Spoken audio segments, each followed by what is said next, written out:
E agora a gente vai falar da reviravolta do governador Carlos Moisés. Depois de 42 dias afastado do cargo, Moisés foi absolvido hoje no caso dos respiradores pelo Tribunal Especial de Julgamento.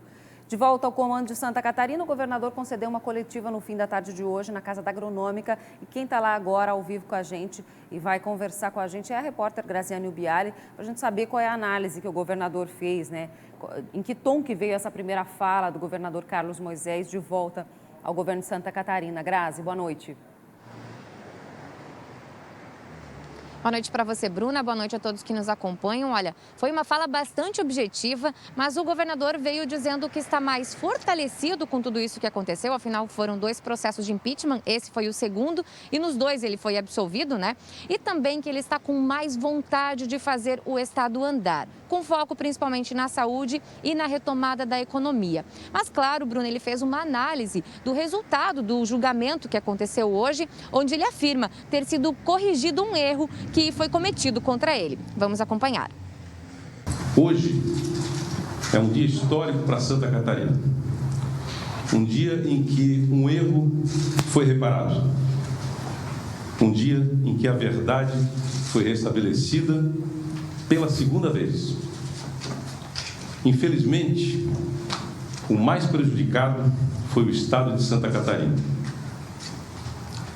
Nosso estado que viveu mais este triste episódio que travou o desenvolvimento do estado, retirou oportunidades e ceifou vidas. É importante destacar que não vamos conseguir nos afastar totalmente das consequências. Eu faço votos para que essa história nunca mais se repita, que seja um aprendizado para todos nós e para as futuras gerações.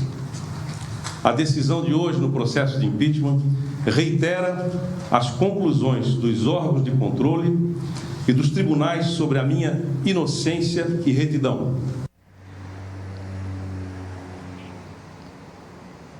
E hoje à tarde mesmo, Bruna, já aconteceu o processo de transição, onde então, de fato e oficialmente, o governador Carlos Moisés retoma o seu cargo. Daniela Rainer volta então como vice-governadora e dessa mesma forma, os 12 nomes aí do secretariado que haviam sido alterados por Daniela Rainer retomam também os seus cargos, né? Seguindo então como antes do afastamento de Carlos Moisés, lá no dia 27 de março. Então, Carlos Moisés volta com os seus secretários e volta a trabalhar aí por Santa Catarina.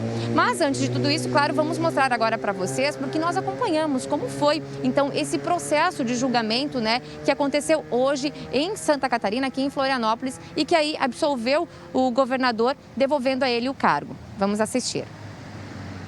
Com placar de 4-6, Carlos Moisés é absolvido e volta ao governo de Santa Catarina, depois de 42 dias afastado para investigação. O julgamento, que começou às 9 da manhã, foi mais rápido do que o esperado, levou 5 horas para ser concluído. O placar foi igual ao da primeira fase, quando 4 deputados votaram contra a continuidade do processo, mas os 5 votos dos desembargadores e 1 deputado foram favoráveis, resultando no afastamento temporário. Esse foi o segundo processo de impeachment que o governador Carlos Moisés enfrentou em seu mandato. Desta vez, referente à compra dos 200 respiradores, pagos antecipadamente no valor de 33 milhões de reais sem licitação, e ainda a suposta instalação de um hospital de campanha em ações no combate à pandemia. Antes do julgamento final, a investigação já tinha sido arquivada pela Polícia Federal, Polícia Civil, Procuradoria-Geral da República e outros órgãos de controle por falta de provas contra o governador. Assim que soube do resultado, Carlos Moisés publicou em suas redes sociais que a decisão repara um erro e põe um ponto final às tentativas de atribuir a ele atos ilegais.